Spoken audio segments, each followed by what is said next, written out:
श्री शिव पुराण रुद्र संहिता अध्याय 11। भगवान शिव की श्रेष्ठता तथा उनके पूजन की अनिवार्य आवश्यकता का प्रतिपादन।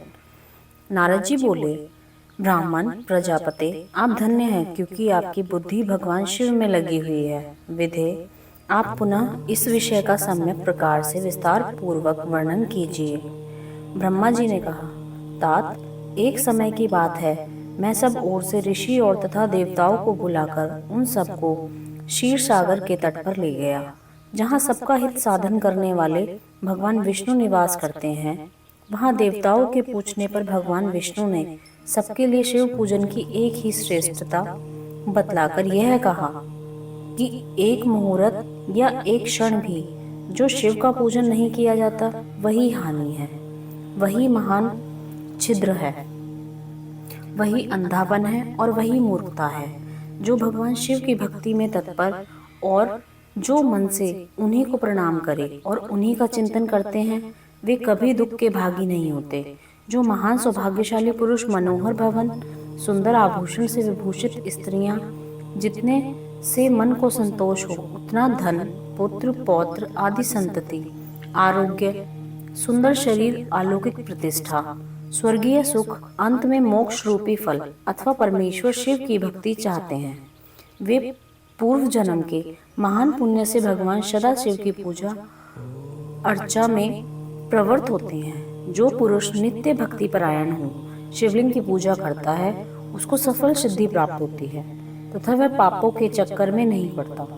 भगवान के इस प्रकार उपदेश देने पर देवताओं ने उन श्री हरि को प्रणाम किया और मनुष्य की समस्त कामनाओं की पूर्ति के लिए उनसे शिवलिंग देने के लिए प्रार्थना की। मुनि श्रेष्ठ उस प्रार्थना को सुनकर जीवों के उद्धार में तत्पर रहने वाले भगवान विष्णु ने विश्वकर्मा को बुलाकर कहा, विश्वकर्मा ने, तुम मेरी आज्ञा से संपूर्ण देवताओं को सुंदर शिवलिंग का निर्माण करके दो। तब विश्वकर्मा ने मेरी ओर श्री हरि की आज्ञा के अनुसार उन देवताओं को उनके अधिकार के अनुसार शिवलिंग बनाकर दिए। मुनि श्रेष्ठ नारद, किस देवता को कौन सा शिवलिंग प्राप्त हुआ, इसका वर्णन आज मैं कर रहा हूँ, उसे सुनो। इंद्र पद्मराग मणि के बने हुए शिवलिंग की ओर कुबेर सुवर्णमय लिंग की पूजा करते हैं। धर्म पीतमणिमय लिंग की तथा वरुण श्याम वर्ण के शिवलिंग की पूजा करते हैं। भगवान विष्णु इंद्र नीलमय तथा ब्रह्मा हेमय लिंग की पूजा करते हैं। मुने, शिवे देवगण चांदी के शिवलिंग की, वसुगण पीतल के बने हुए शिवलिंग की तथा दोनों अश्विनी कुमार पार्थिव लिंग की पूजा करते हैं। लक्ष्मी देवी स्फटिकमय लिंग की, आदित्यगण ताम्रमय लिंग की, राजा सोम मोती के बने हुए लिंग की तथा अग्निदेव वज्र के लिंग की उपासना करते हैं। श्रेष्ठ ब्राह्मण और उनकी पत्नियां मिट्टी के बने हुए शिवलिंग का, मयासुर चंदन निर्मित लिंग का और नागगण मूंगे के बने हुए शिवलिंग का आदर पूर्वक पूजन करते हैं। देव मक्खन के बने हुए लिंग की, योगीजन भस्म लिंग की, यक्षगण निर्मित लिंग की, छाया देवी आटे से बने हुए लिंग की और ब्रह्मपत्नी रत्नमय शिवलिंग की निश्चित रूप से पूजा करती है। बाणासुर पारद या पार्थिव लिंग की पूजा करता है। दूसरे लोग भी ऐसे ही करते हैं। ऐसे ऐसे शिवलिंग बनाकर विश्वकर्मा ने विभिन्न लोगों को दिए तथा वे सब देवता और ऋषि उन लिंगों की पूजा करते हैं। भगवान विष्णु ने इस तरह देवता को उनके हित की कामना से शिवलिंग देकर उनसे तथा मुझ ब्रह्मा से पिनाक पाणी महादेव के पूजन की विधि भी बताई।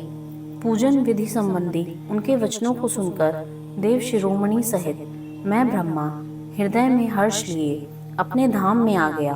मुने, वहां आकर मैंने समस्त देवताओं और ऋषियों को शिव पूजा की उत्तम विधि बताई, जो संपूर्ण अभिष्ट वस्तुओं को देने वाली है। उस समय मुझ ब्रह्मा ने कहा, देवताओं सहित समस्त ऋषियों, तुम प्रेम परायण होकर सुनो। मैं प्रसन्नता पूर्वक तुमसे शिव पूजन की उस विधि का वर्णन करता हूँ जो भोग और मोक्ष देने वाली है। देवताओं और मुनीश्वरों, समस्त जंतुओं में मनुष्य जन्म प्राप्त करना प्राय दुर्लभ है। उनमें भी उत्तम कुल में जन्म तो और भी दुर्लभ है। उत्तम कुल में भी आचारवान ब्राह्मण के यहाँ उत्पन्न होना उत्तम पुण्य से ही संभव है। यदि वैसा जन्म सुलभ हो जाए तो भगवान शिव के संतोष के लिए उस उत्तम कर्म का अनुष्ठान करें जो अपने वर्ण और आश्रम के लिए शास्त्र द्वारा प्रतिपादित है। जिस जाति के लिए जो कर्म बताया गया है उसका उल्लंघन न करें। जितनी संपत्ति हो उसके अनुसार ही दान करें। कर्म में सहस्त्रों यज्ञों से तपोयज्ञ बढ़कर है। सहस्त्रों तपोयज्ञ से जप यज्ञ का महत्व अधिक है। ध्यान यज्ञ से बढ़कर कोई वस्तु नहीं। ध्यान ज्ञान का साधन है, क्योंकि योगी ध्यान के द्वारा अपने इष्ट देव समर्थ शिव का साक्षात्कार करता है। ध्यान में तत्पर रहने वाले उपासक के लिए भगवान शिव सदा ही सनिहित जो विज्ञान से संपन्न है, उन पुरुषों की शुद्धि के लिए किसी प्रायश्चित आदि की आवश्यकता नहीं है। मनुष्य को जब तक ज्ञान की प्राप्ति न हो तब तक वह विश्वास दिलाने के लिए कर्म से ही भगवान शिव की आराधना करे। जगत के लोगों को एक ही परमात्मा अनेक रूप में अभिव्यक्त हो रहा है। एकमात्र भगवान सूर्य एक स्थान में रहकर भी जलाशय आदि विभिन्न वस्तुओं में अनेक से दिखते हैं। देवताओं संसार में जो जो सत्य या असत्य वस्तु देखी या सुनी जाती है वह सब पर ब्रह्म शिव रूप ही है। ऐसा समझो, जब तक तत्व ज्ञान न हो जाए तब तक प्रतिमा की पूजा आवश्यक है।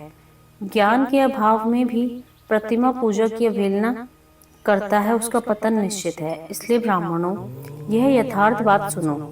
अपनी जाति के लिए जो कर्म बताया गया है उसका प्रयत्न पूर्वक पालन करना चाहिए। जहाँ जहाँ यथावत भक्ति हो उस आराध्य देव का पूजन आदि अवश्य करना चाहिए, क्योंकि पूजन और दान आदि के बिना पातक दूर नहीं होते। जैसे मैले कपड़ों में रंग बहुत अच्छा नहीं चढ़ता, किंतु जब उसको धोकर स्वच्छ कर लिया जाता है तब उस पर सब रंग अच्छी तरह चढ़ते हैं। उसी प्रकार देवताओं की भली भांति पूजा से जब त्रिविध शरीर पूर्णतः निर्मल हो जाता है तभी उस पर ज्ञान का रंग चढ़ता है और तभी विज्ञान का प्राकट्य होता है। जब विज्ञान हो जाता है तब भेदभाव की निवृत्ति हो जाती है। भेद की संपूर्णतः निवृत्ति हो जाने पर द्वंद्व दुख दूर हो जाते हैं और द्वंद्व दुख से रहित पुरुष शिव रूप हो जाता है। मनुष्य जब तक गृहस्थ आश्रम में रहे तब तक 5 देवताओं की ओर उनमें श्रेष्ठ भगवान शंकर की प्रतिमा का उत्तम प्रेम के साथ पूजन करें, अथवा जो सबके एकमात्र मूल हैं उन भगवान शिव की ही पूजा सबसे बढ़कर है, क्योंकि मूल के सींचे जाने पर शाखा स्थानीय संपूर्ण देवता स्वतः तृप्त हो जाते हैं। अतः जो संपूर्ण मनोवांछित फलों को पाना चाहता है वह अपने अभिष्ट की सिद्धि के लिए समस्त प्राणियों के हित में तत्पर रहकर लोक कल्याणकारी भगवान शंकर का पूजन करे। प्रणाम।